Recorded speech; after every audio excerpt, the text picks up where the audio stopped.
So nickels and dimes is when you do 5 pull-ups. So nickel and dime is 10 push-ups.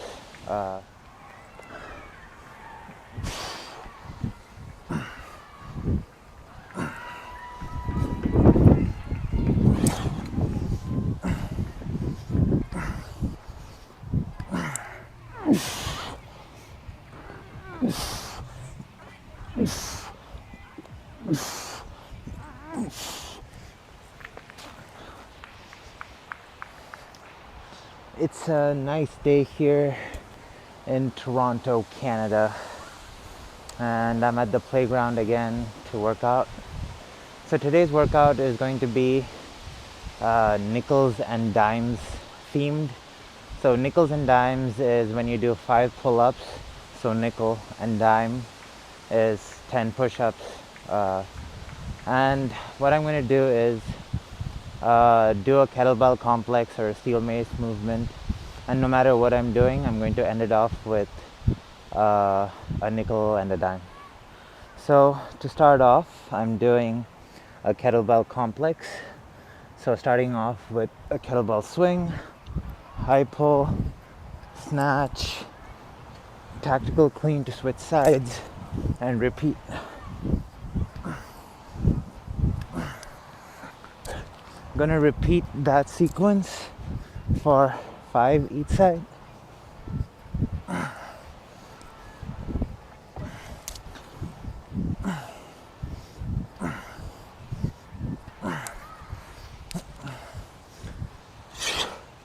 It's the weekend here today, so I want to do a longer workout and get a lot of volume in and burn a lot of calories.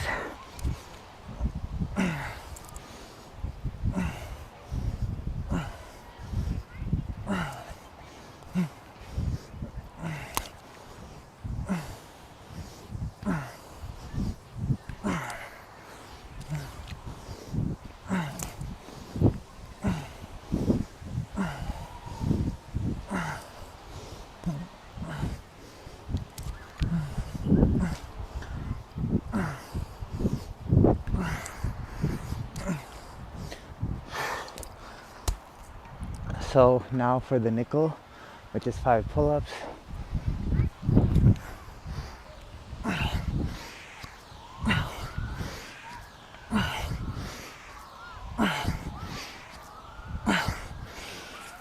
And 10 push-ups.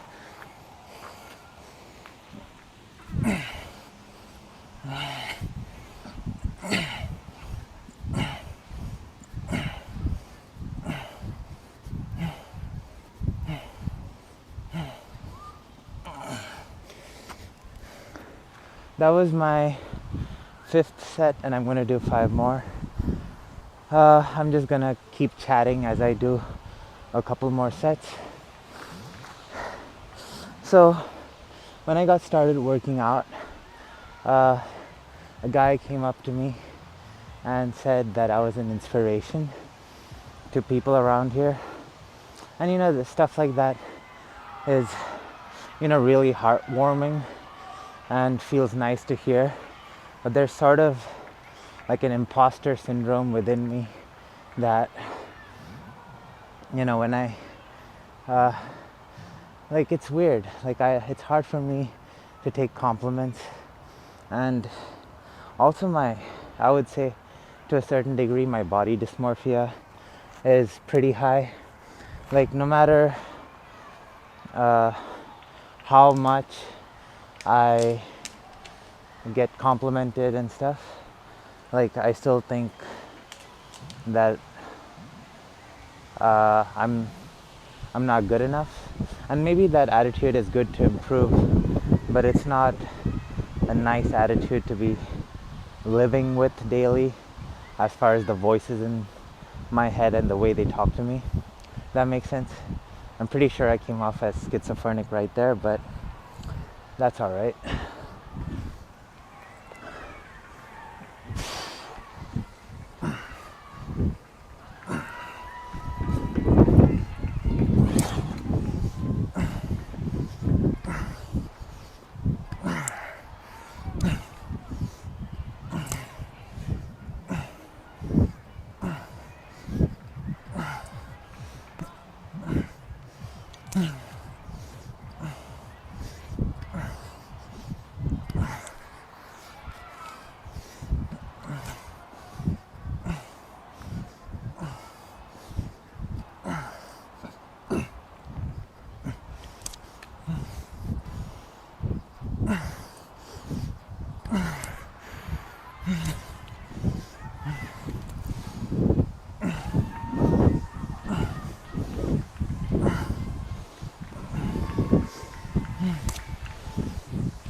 you, man.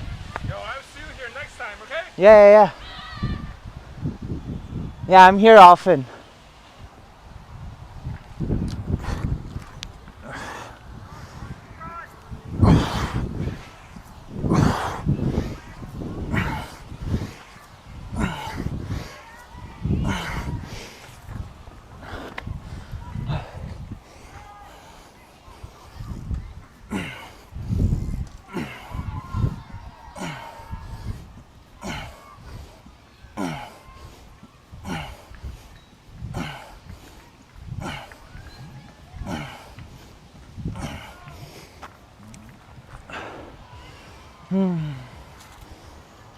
I'll record one more set and do the last two on my own.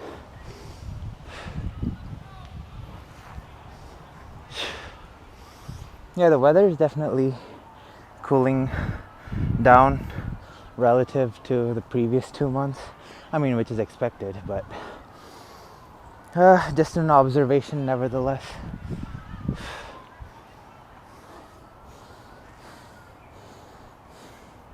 I'm not trying to go too fast between sets, but I'm not trying to take too long either.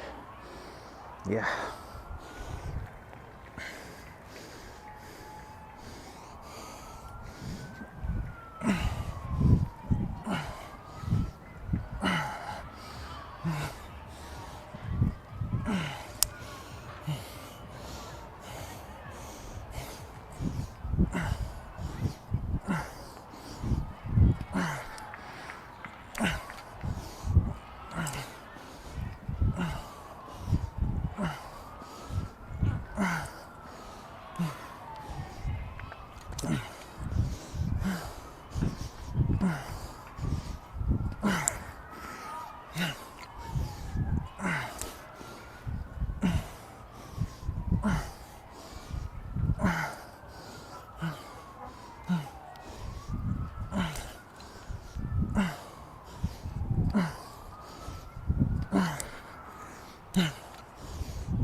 I'm gonna vary the grip of the push-ups for this set. I'm gonna do underhand grip.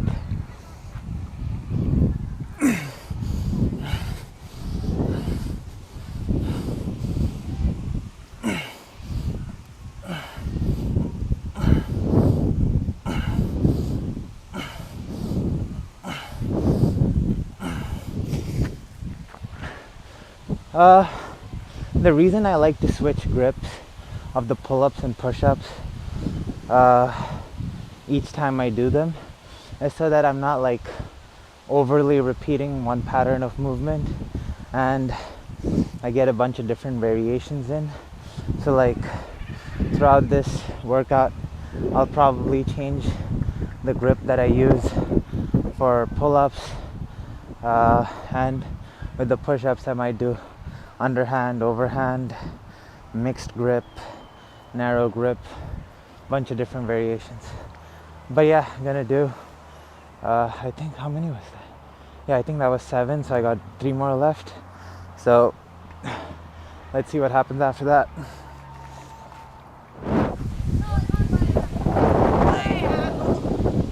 The wind is blowing. I hope it doesn't blow the camera down. And I also suspect if the wind, so yesterday in the video the audio was choppy, and I wonder if the wind has anything to do with that. Now I had a nice, I guess, streak there without any audio issues, but I guess the past two videos had audio issues, so oh well. In any case, for the next set of movements, doing single or double, single, double, single, 360s.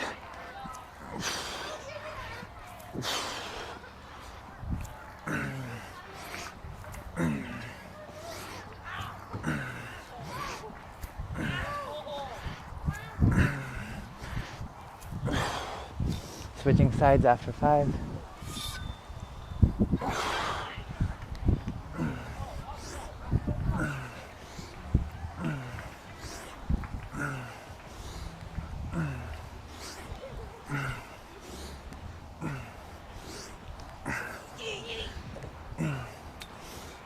And ending with 5 pull-ups as usual, or a nickel and a dime. So nickel,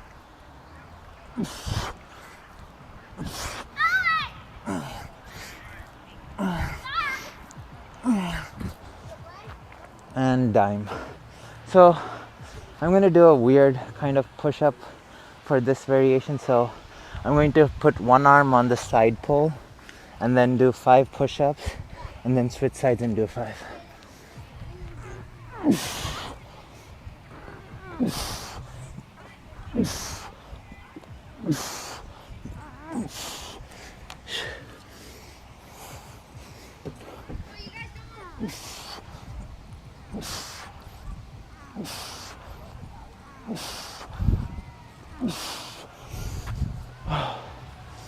I'm gonna do this for so this was my 4th set. I'm gonna do 6 more, and I'll keep chatting as I record a few more sets.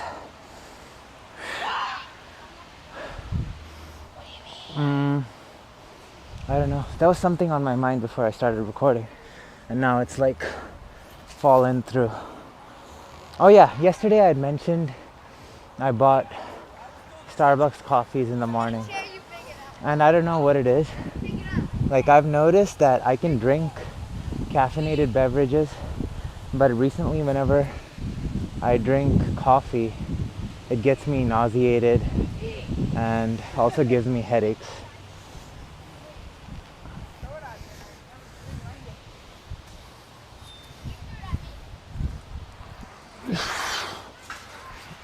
This morning, all I've had is my tea, which is pretty much 2 cups of whole milk and no caffeine, and some water.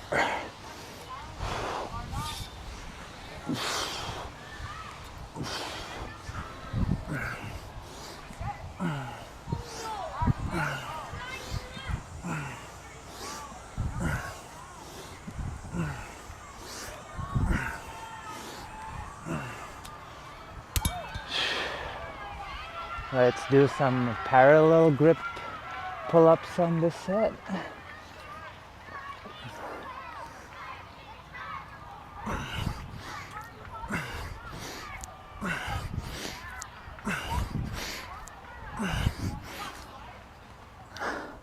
And I'm going to do, I guess, mixed grip push-ups.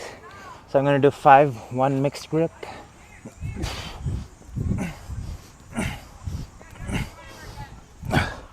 Switch sides and do another 5.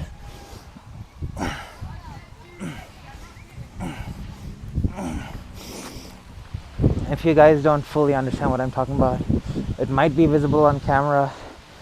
I might zoom into my grip while editing, but if you pay attention, my one hand is over, other hand is under. You never know. Like, we work out in very even ways, or try to at least. I think it's good to train in uneven ways because nature rarely is ever even.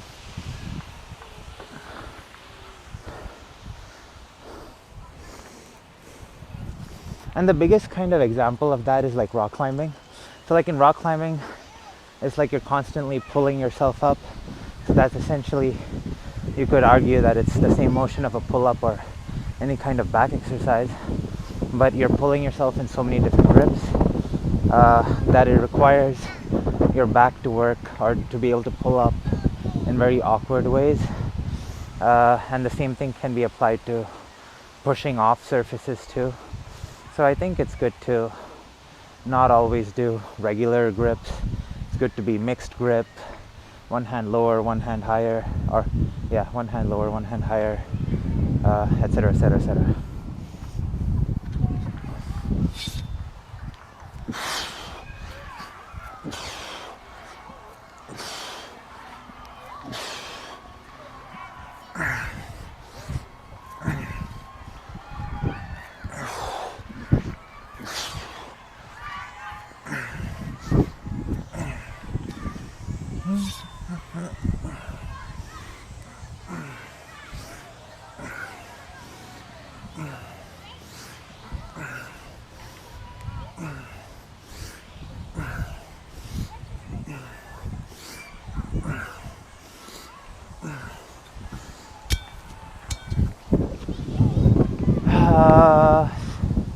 Since I did parallel grip last time, I should do parallel grip the other way because it's a little tilted and I want to get both variations, like both sides.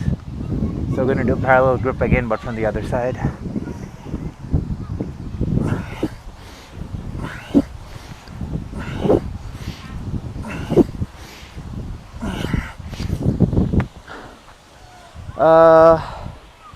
Let's do narrow grip push-ups this time. So gonna hold it close.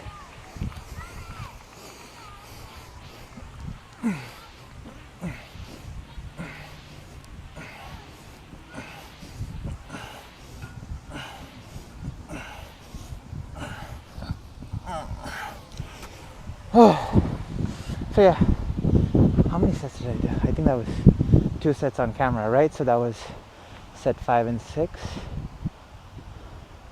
or 4 and 5. I think it's 4 and 5. Let's do 4 and 5. Let's call it 4 and 5 to be on the safe side. I don't want to underdo. I'd rather overdo than underdo.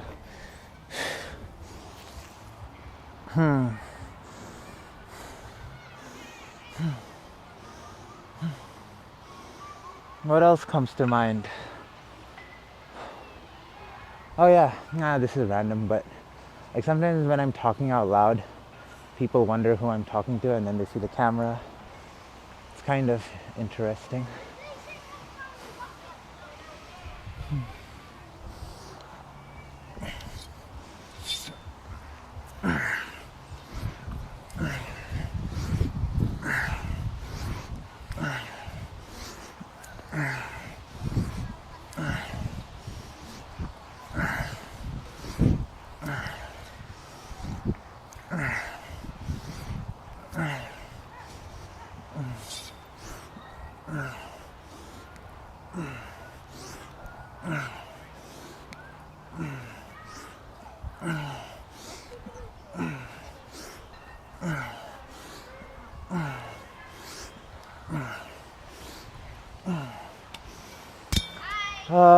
On this set, let's do mixed grip pull-ups. So one hand under, one hand over.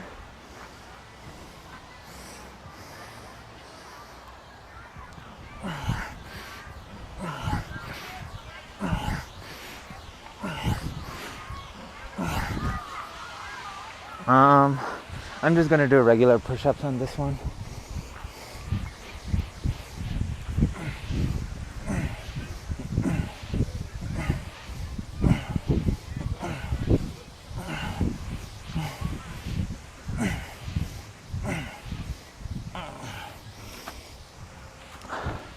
The first time, I'm pretty sure people have done it before him, but the first time I heard about nickels and dimes was from David Goggins.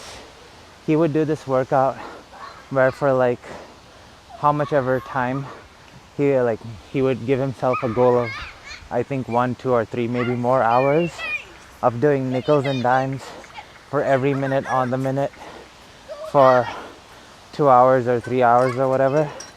Personally, I think my PR was an hour and a half, where for an hour and a half I did push-ups and pull-ups straight with like every minute on the minute.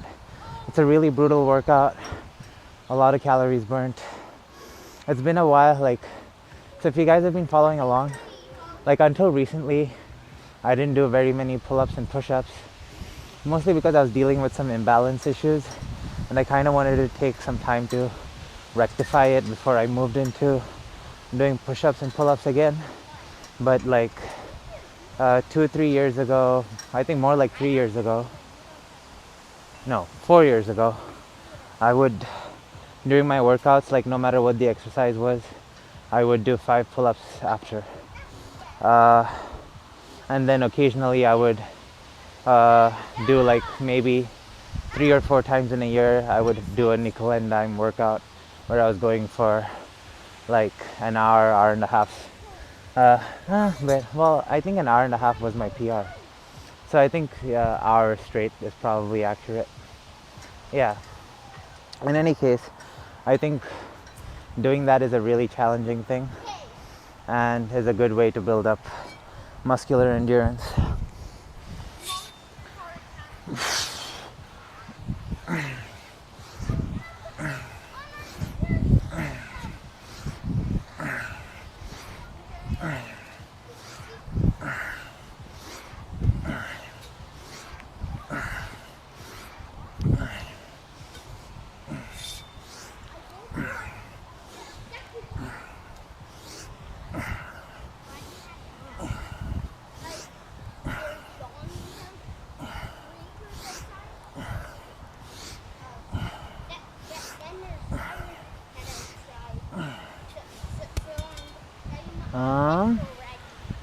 Oh yeah, I did mixed grip under, right hand under.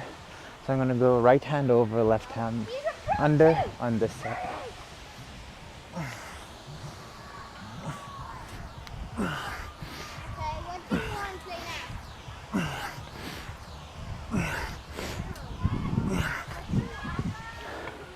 I think I got that right. What kind of push-up should I do? Let's do wide grip, palms facing out. So I'm gonna hold it like this and do push-up.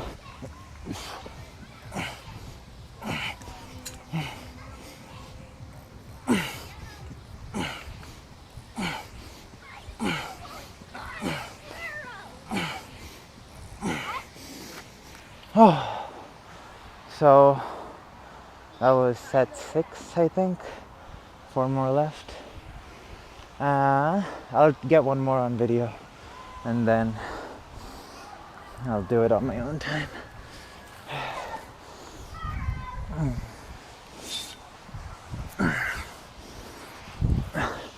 As you guys can notice, I'm keeping a decent pace, not too fast, but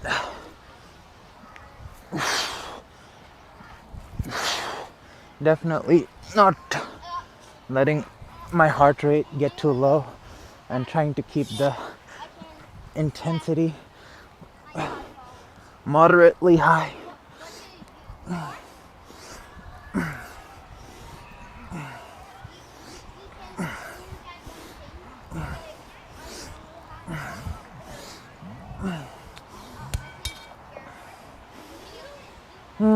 All right, let me mix grip, but on the other side.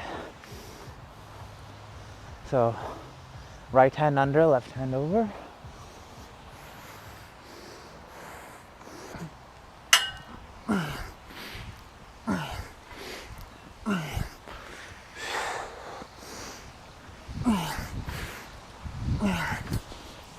And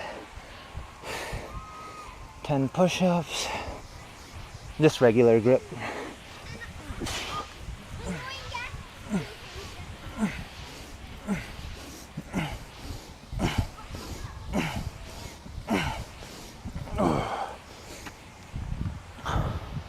So yeah, that was set 7.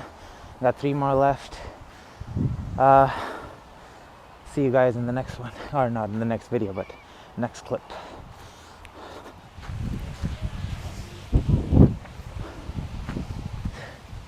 So between the first two exercises, I've done 10 sets each of them, and also done 5 pull-ups, 10 push-ups for each. So I'm up to 20 sets, so 100 pull-ups, 200 push-ups, which like it's a lot, or seems like a lot. I don't know, depending on who you are, 100 pull-ups, 200 push-ups might not be much. To me, it's nice, but I can still, I hold myself to a standard that's much above. Now if I was first starting off, then it would have been 100 and 200 would be nice, but I've been working out for a while, doing this kind of stuff for a while, so 100, 200 isn't super impressive, but it's all right. So, but the reason I bring that up is it's a good way of like racking up volume. So like 5 pull-ups, 10 push-ups don't feel like much on its own, but interspaced throughout the workout, if you're able to like keep on doing it after whatever exercise that you're doing, like even if you're not doing the kettlebell and steel mace stuff that I'm doing, and you're working out in a gym, like let's say you do a set of seated rows or something, or bicep curls, and then you superset that with push-ups and pull-ups. 5 pull-ups, 10 push-ups won't get you too taxed, but it'll keep your heart rate up, and if you keep doing it throughout your workout, you'll end up racking up a lot of volume, also keep your heart rate racing. So yeah, that's the way I used to train in the gym 4 years ago. And I stopped for a while, mostly because I was developing some imbalances in my shoulder and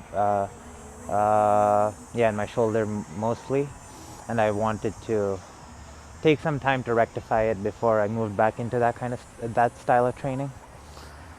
In any case, this is my second set of the third exercise. So doing steel mace 360 to shoulder rest squat for 2 reps. We're gonna repeat that for 3 times each side.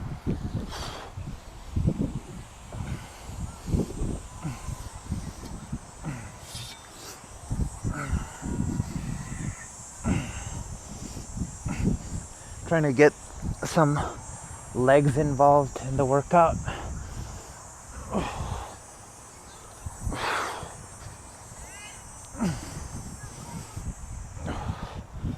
And then as usual, 5 pull-ups, 10 push-ups. So with the pull-ups, another variation. So I'm going to hold it parallel, but I'm going to have my palms facing out, which is a really awkward grip, but a way you can pull yourself up.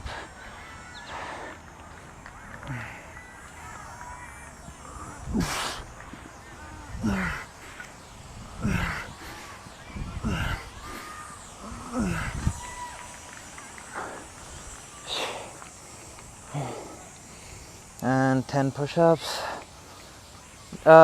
Pretty like shoulder width on this one.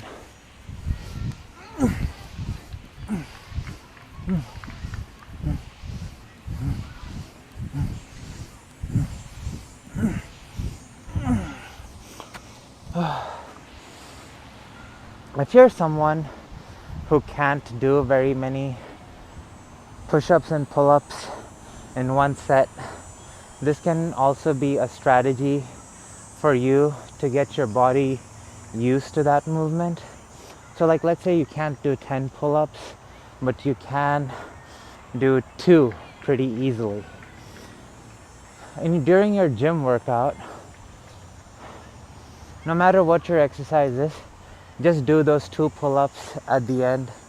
And what ends up happening is, even if you're not going to the 10 rep range, it starts becoming a movement that your body gets used to. And so over time, your body will adapt, and it'll like, oh, this guy is a guy that seems to pull up a lot. And just from the act of doing 2 pull-ups frequently every workout, your endurance will build up, your back will get stronger, and you'll soon be able to do 10 pull-ups in a set.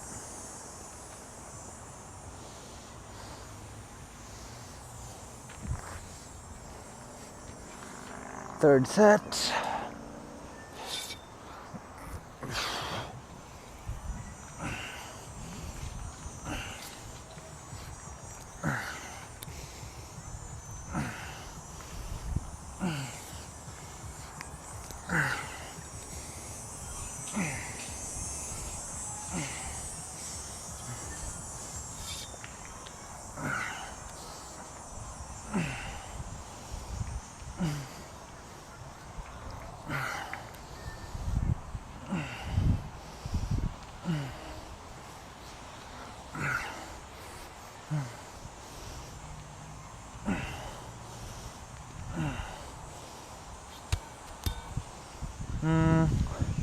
Now I'm going to even it out by doing that on the other side. I don't know if the camera is in the right position to pick this up, but oh well.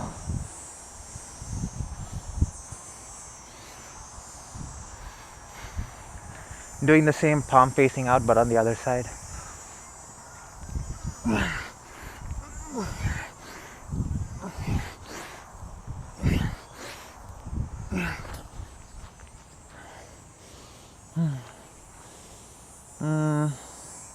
I'll do my push-ups over here.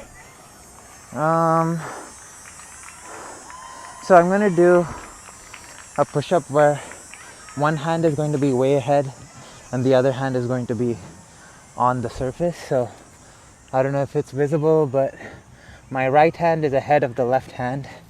And I'm going to do push-ups 5 in this way, and then switching.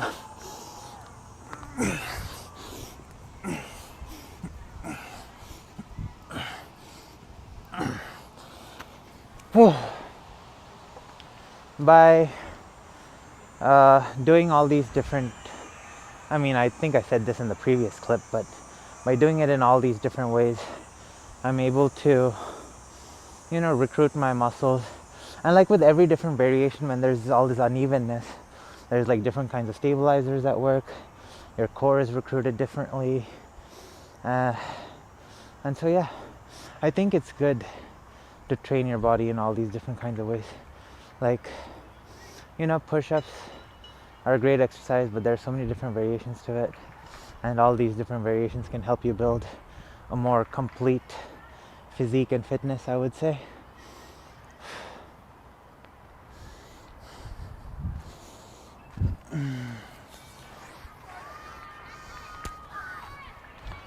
Fourth set.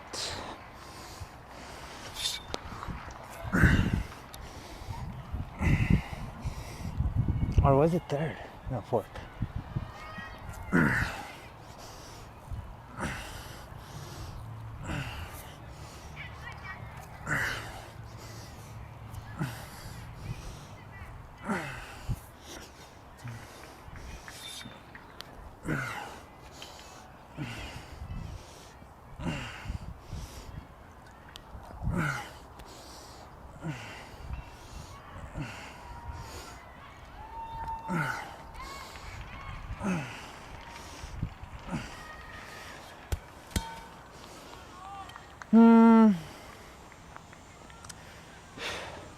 Let's just do pull-ups on this.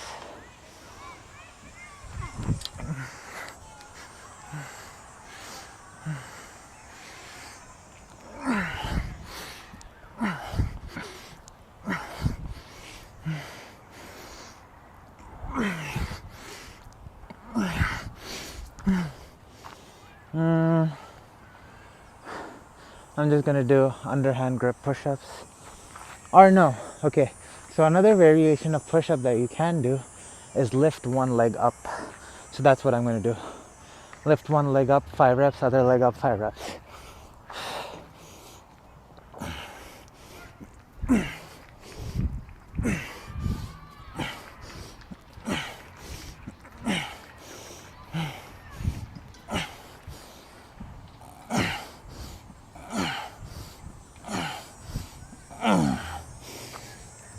I was at 4, got 6 more left. I don't know, do I have anything else worth saying at this time? Nah, I'm just gonna finish the rest 6 and then see you guys in the next clip. So going to move into some juggling and chatting. Every time I drop the kettlebell, I'm going to do 5 pull-ups, 10 push-ups to keep that theme going. But yeah, pretty exhausting workout so far. It's been an hour and 55 minutes and I've already burned 1,043 calories. So here's the thing about watch trackers and all that. So like, I don't think any machine will 100% accurately calculate how much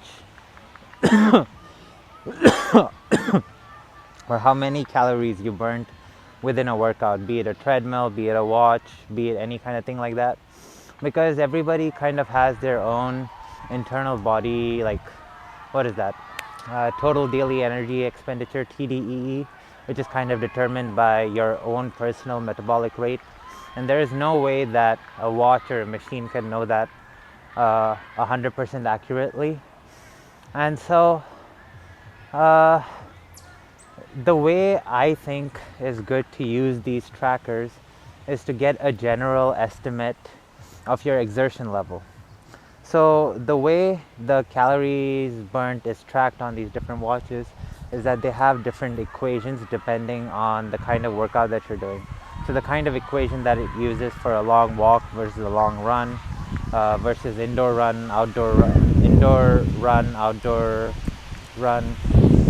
traditional weight training, HIIT training, whatever. There's a bunch of different settings that come within the Apple Watch to track your workouts, and each of them kind of track the calories burnt at a different sort of cadence.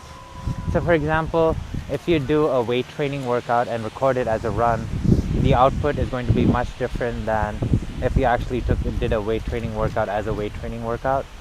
And the way I like to use it is, no matter, like, if I'm doing a lifting sort of training, I always track it as traditional weight training, whether I'm doing circuit training or whether I'm just doing regular lifting or whatever.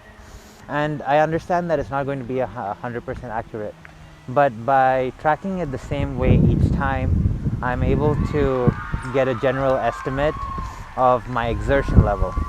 So if I track it the same way every day, the number that comes out at the end of it is a good estimate of how much I've exerted myself. So like, let's say this is me first starting working out.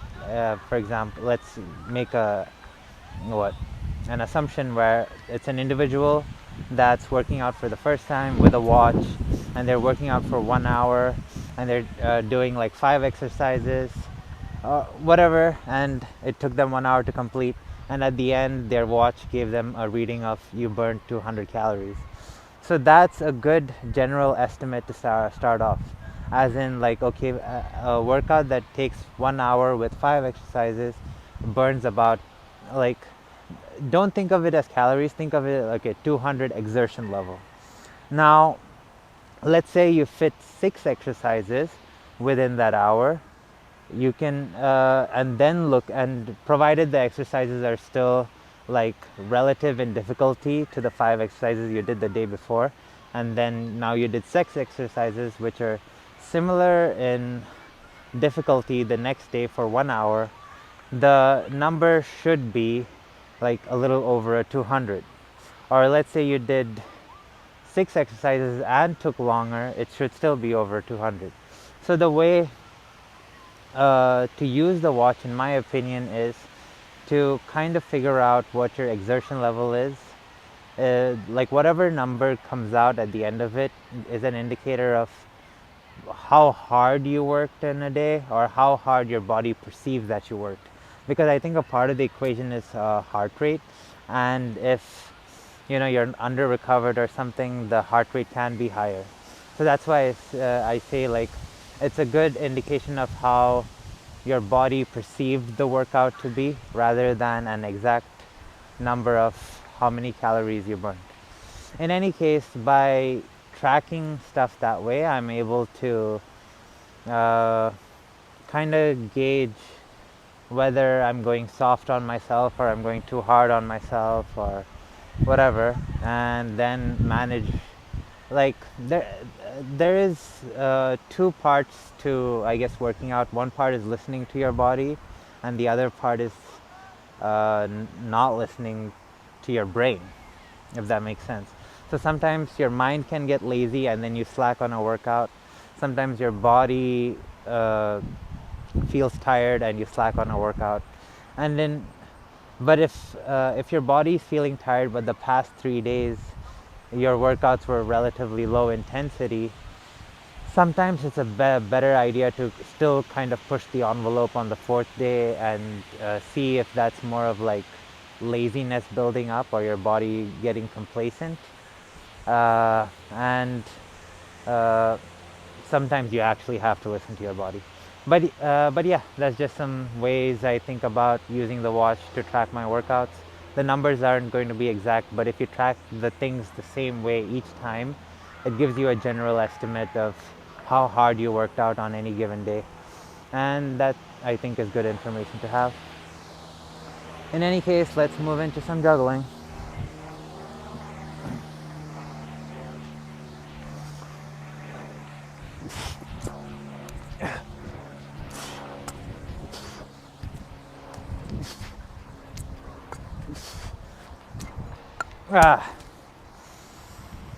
Whatever. 5 pull-ups, 10 push-ups.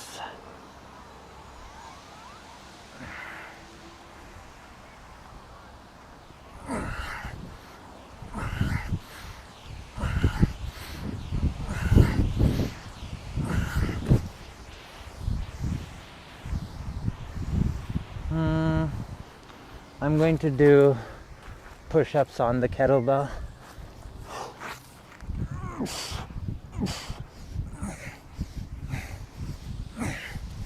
Switch sides.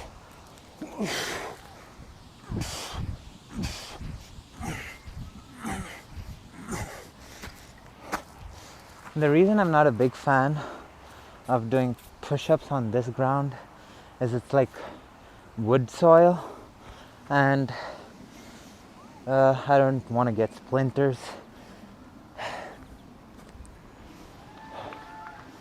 That was another thought that came to mind while I was doing push-ups, and now it's escaped me.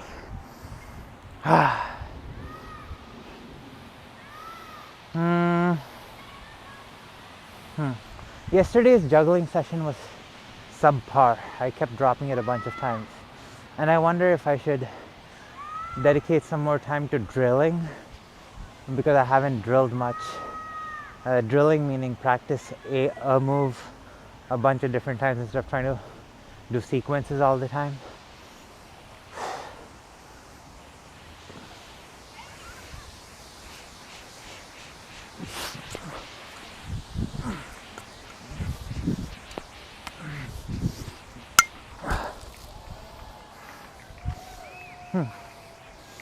That was pretty cool, I guess. It's interesting. It's rained the past couple of days, and so like the surface level is dry, but then when it brings the bottom level up, it's still wet. Yeah, let me even out. I need to do pull-ups on the other side.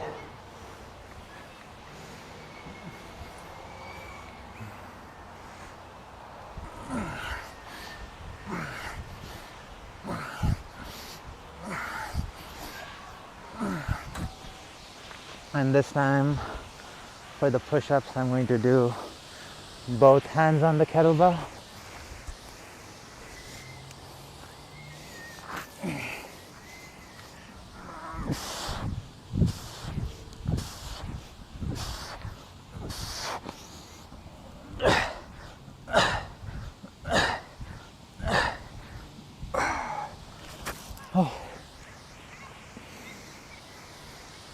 Those close grip push-ups and any kind of press when you do it, like close grip, really, I feel it really good on the inner chest.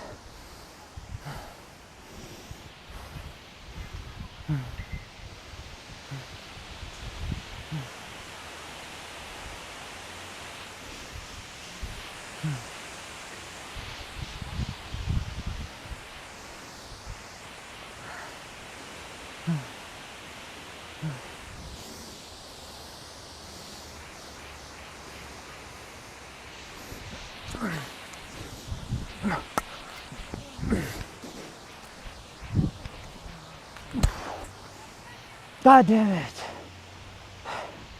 You know, like till I drop it, like when I'm in the thing of it, I don't remember that I gotta do push-ups and pull-ups. But as soon as it hits the floor, it's like, damn it.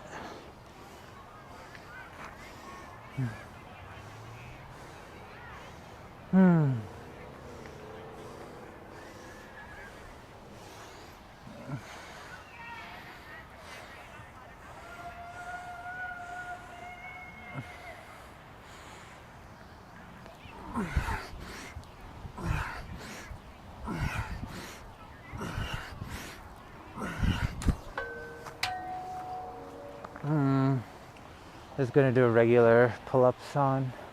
I don't know if the camera can see me, but I'm gonna do push-ups over here.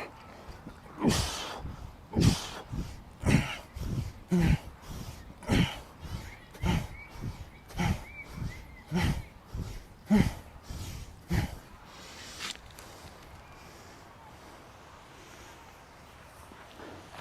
gonna change locations. I think the fact that the bar's around is kind of messing with me.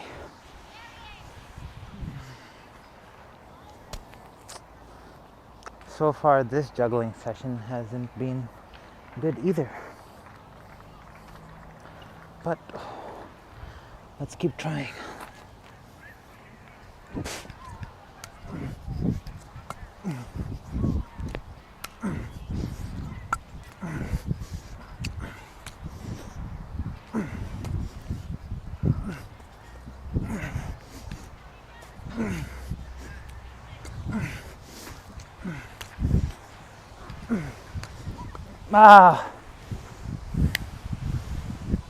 Better, but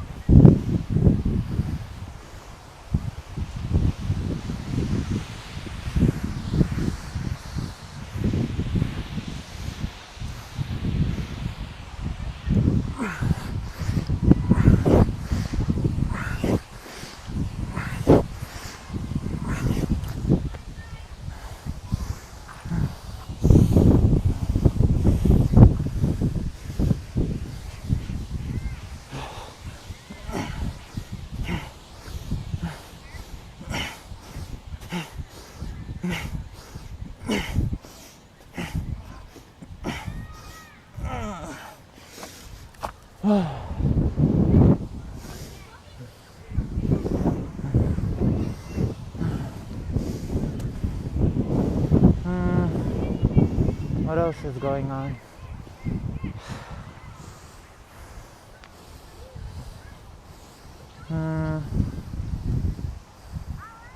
I don't know.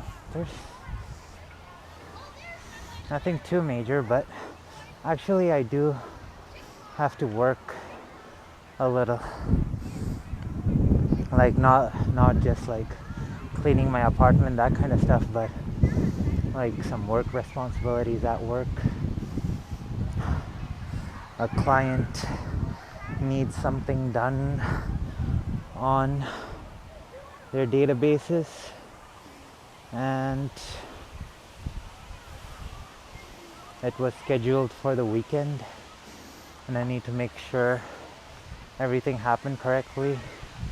When I checked this morning, there was an error and I had to rerun the process, and so I have to go home and check if the output and stuff ran correctly.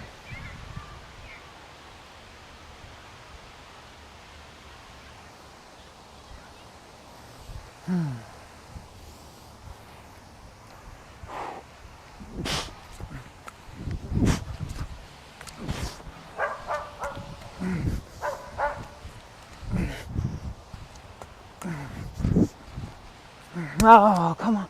That was going good. That was going good. Ah.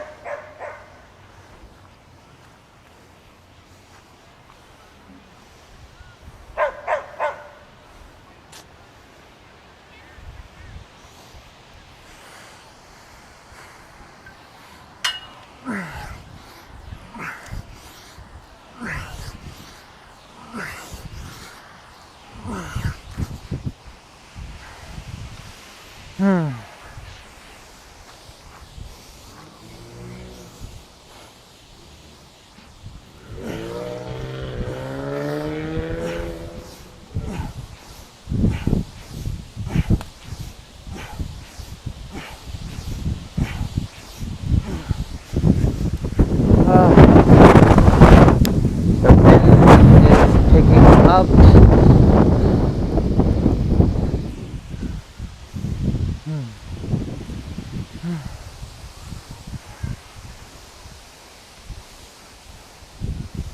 Alright, this one's gonna be good. I need to focus. It's a mixture of my muscles being tired and also, I don't know.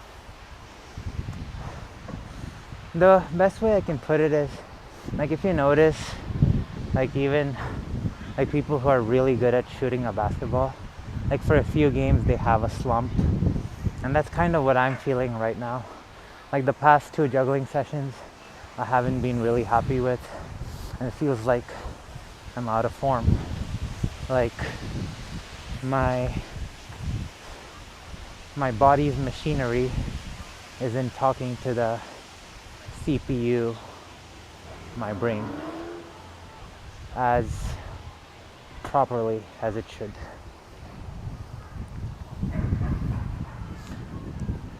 So, I don't know, it might be pretty apparent at this point, but I went to school for computer science, and just in general, like, when I try to recognize how the body works, I draw a lot of parallels between computing and machinery to the human body. There are a lot of similarities. At least I think so.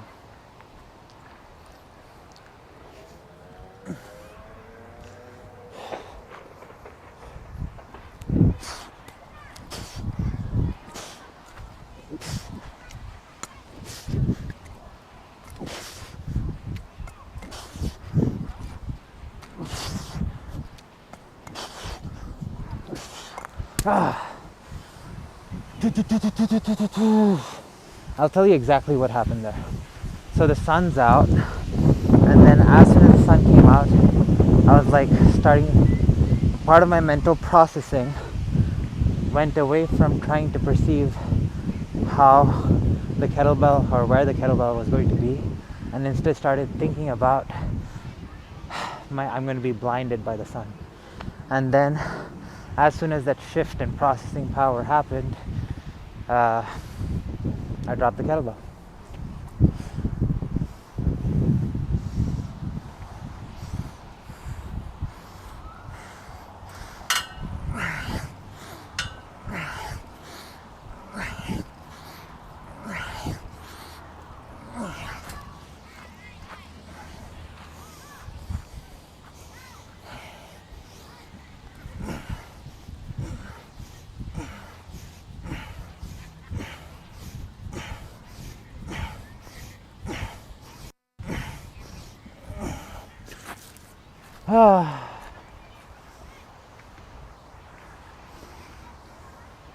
I need to face away from the sun. Yeah, let's change locations. I'm gonna let myself relax.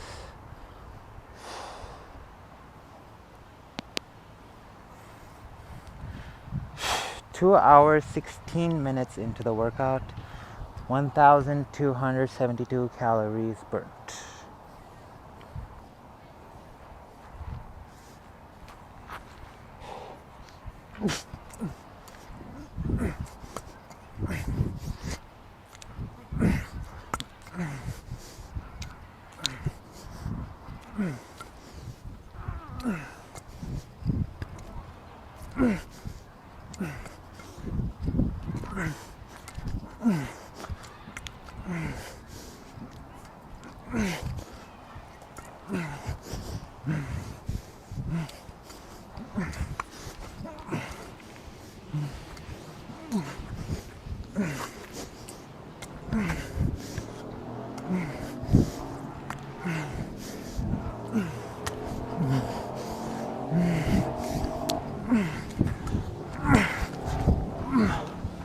Oh, yay, that was good. Well, better than the previous ones at least. Oh,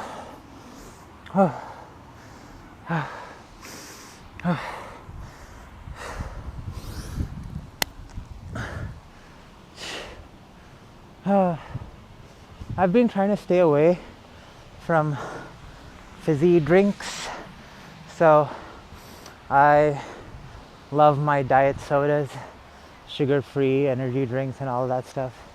I don't know, it just tastes really good, especially like after a brutal workout or something. This is me personally, I don't know if it's the same for other people, but like when after a workout and you get, so I'll just tell you. So usually when I go to the gym, I end off with the sauna, and then after the sauna I'm like pretty dehydrated. After the sauna I'm pretty dehydrated, and I'm trying to block the air from hitting the microphone. I don't know how successful I am, but in any case, after the sauna I'm like pretty dehydrated and stuff, and I don't really drink a whole lot of water at the gym, not for any reason except I have to walk to the water fountain each time. And in any case, no matter how much water I drink after the sauna, I'm usually pretty thirsty. And then when I get home and I crack open Cole's Diet Coke, just the sound and taste of it is like is unlike anything else. Just, yeah.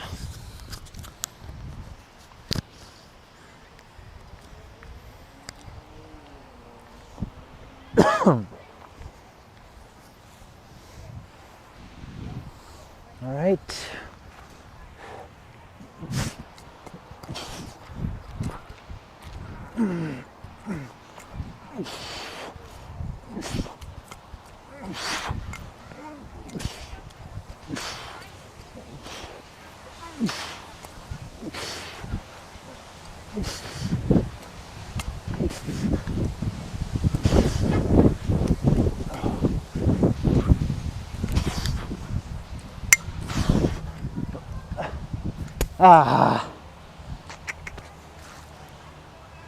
Oh well, that was going good. Pull-ups.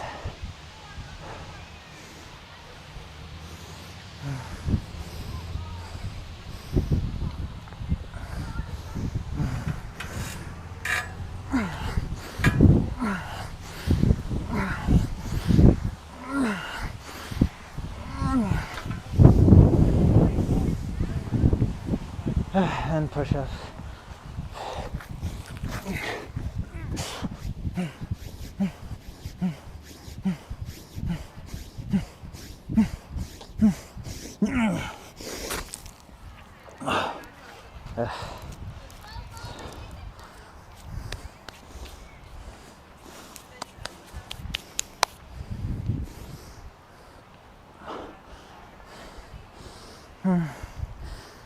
I'm keeping track of the number of times I dropped it, and I think that was my 6th drop, and I'm gonna go till I drop it 10 times, because then it would have finished 20 sets of 5 pull-ups, 10 push-ups, no, 40 sets of 5 pull-ups, 10 push-ups, which would get me to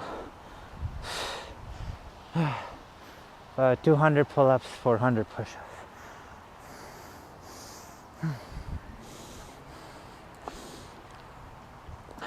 Like on usual days, I do 5 sets of each movement. On these like endurance kind of days, I do 10 sets, which is why like my mind kind of reverts back to the 5-set number while calculating.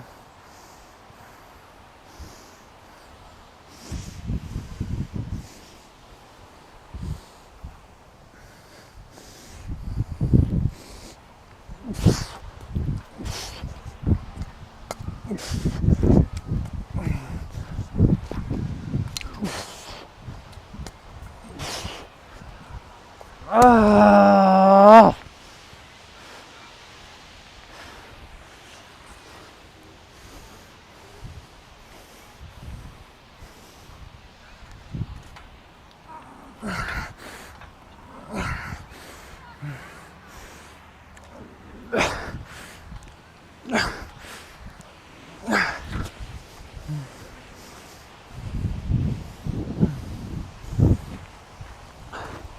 Gonna do pull-ups on or push-ups on the kettlebell.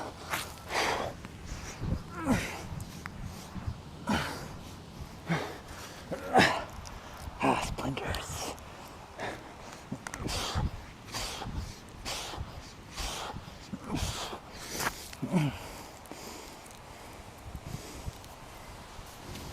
Seventh drop.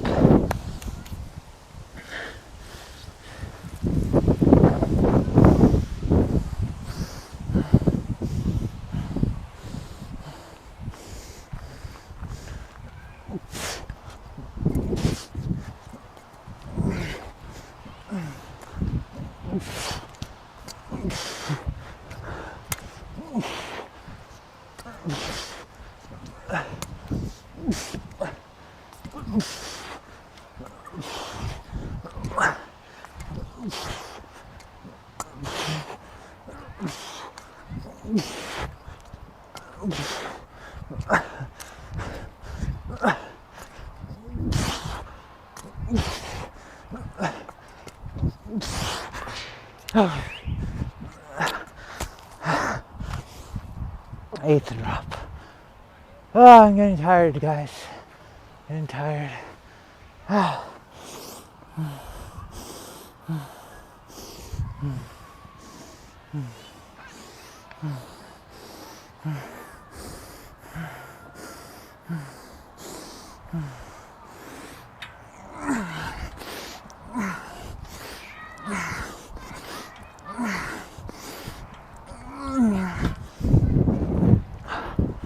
Push-ups. I don't know if I'm visible, but let's just do it here.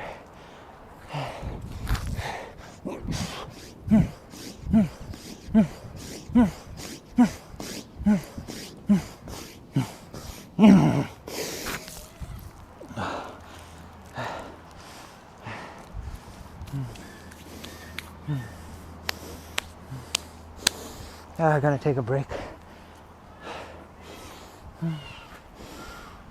While I'm taking a break, let's adjust the angle. So far, I'd say one good juggling sequence and the rest of them were subpar. Like usually, I don't mind if I'm dropping them, but there's like a sort of smoothness and like a flow that I feel. I'm not feeling that as much the past couple of days.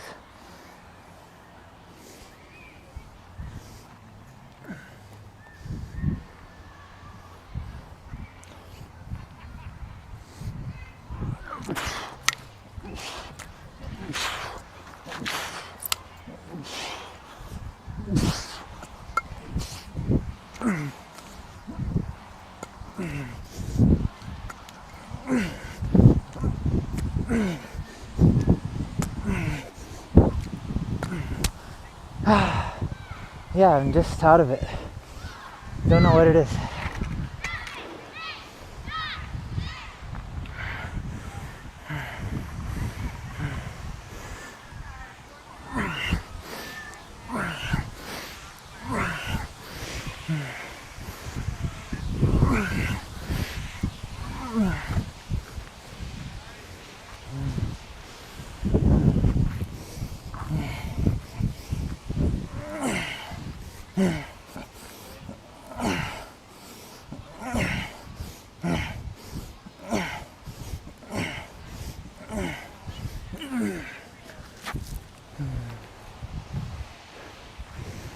Last drop.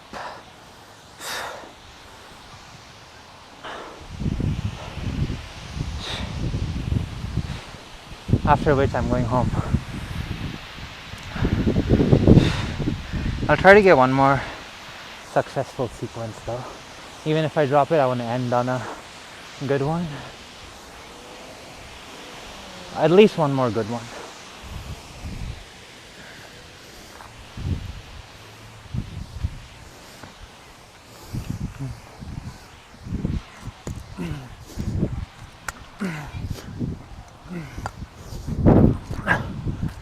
Oh, come on. Ah.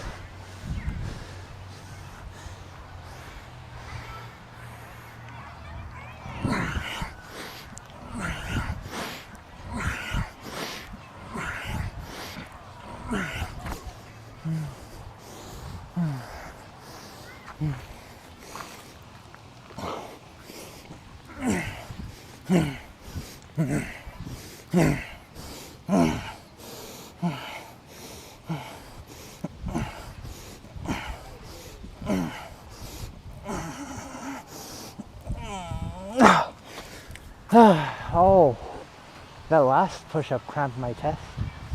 But in any case, that was the 200th pull-up and the 400th push-up. Oh. Alright, I'm gonna try and get a successful sequence.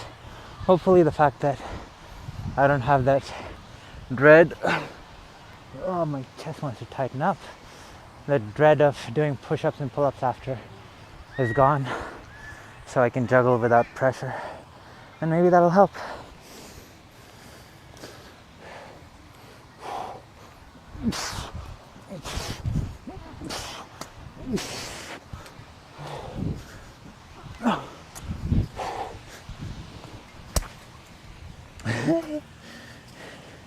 I guess it won't. I guess it won't. Ah.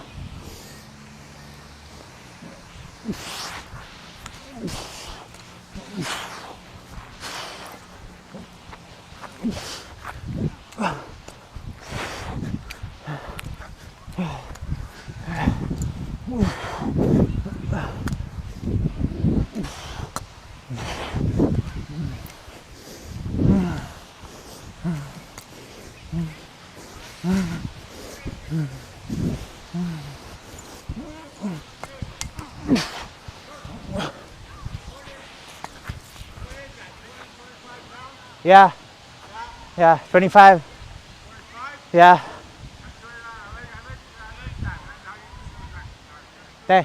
Thank you. Yeah.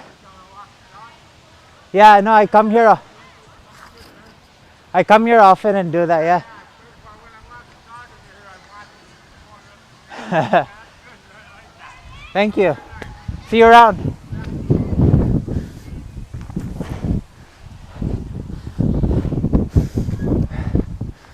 Some guy just told me he sees me around here when he's walking his dog and thinks that the kettlebell juggling is cool. That was cool.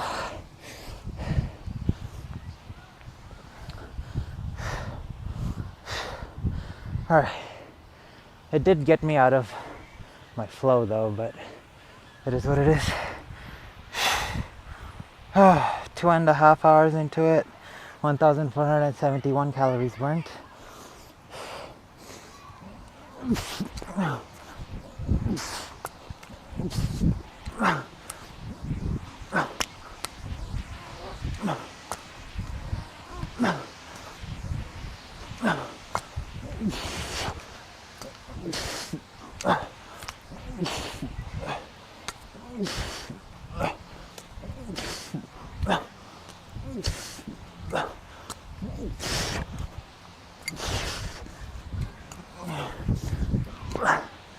Ah!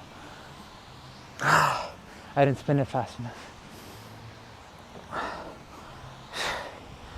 Alright, last one. I'll get it.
Guys, it is what it is.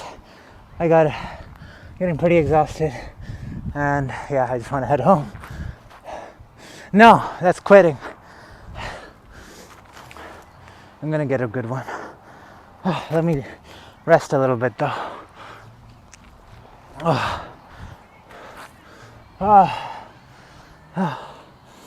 Especially after all those push-ups and pull-ups and the kind of exercises that I do, it's like taxing on the entire body.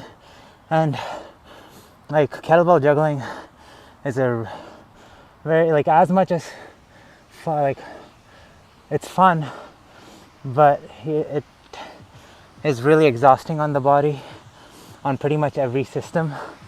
And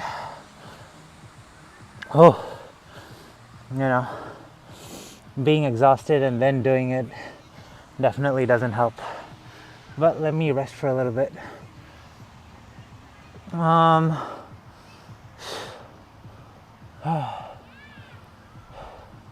Yeah, I haven't had diet soda in a few days, and I don't know, each time I think that today's the day that I'm gonna go back to having some of it, but I'm able to stave off the craving. I think it's been 3 days or 4 days. 4 days, no sodas. I don't think having diet soda is bad, but I'm the kind of person that when I do have diet soda, I have a lot of it. And I think having a lot of it is bad. And I am someone who ends up having a lot of it. And having just a little bit is like a tease, and it's not good enough to satisfy the craving.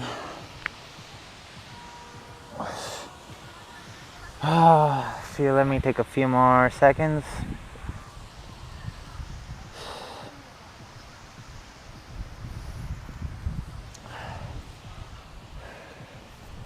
All right.